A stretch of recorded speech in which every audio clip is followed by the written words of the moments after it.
पंचगंगा नदीतील गाळ काढण्यास शासनाची मान्यता. चंदूर ते इचलकरंजी 10 किलोमीटर गाळ होणार दूर. आमदार राहुल आवाडे.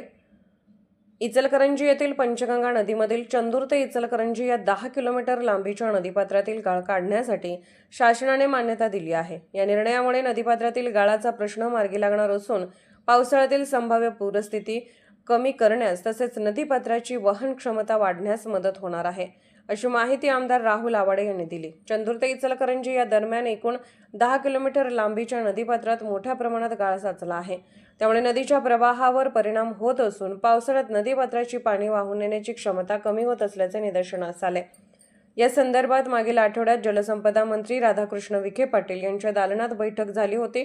या सर्व पार्श्वभूमीवर शासन स्तरावर सातत्याने पाठपुरावा करून पंचगंगा नदीतील गाळ काढण्याच्या कामास मान्यता मिळवून देण्यासाठी प्रयत्न केले. या प्रयत्नांना अखेर यश आले असून शासनाने या कामास हिरवा कंदील दाखवला आहे. गाळ काढण्याचे काम पूर्ण झाल्यानंतर पंचगंगा नदीपात्राची खोली व पाणी वाहून नेण्याची क्षमता वाढण्यास मदत होणार आहे.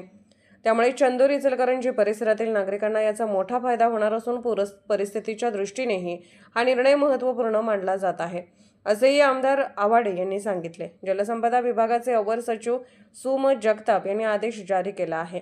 शासनाच्या या निर्णयाबद्दल नागरिकांमधून समाधान व्यक्त होत असून आमदार आवाडे यांच्या पाठपुराव्याचे स्वागत करण्यात येत आहे. पोलीस ऑफ इंडिया न्यूज चॅनलला लाईक करा, शेअर करा आणि सबस्क्राईब करा.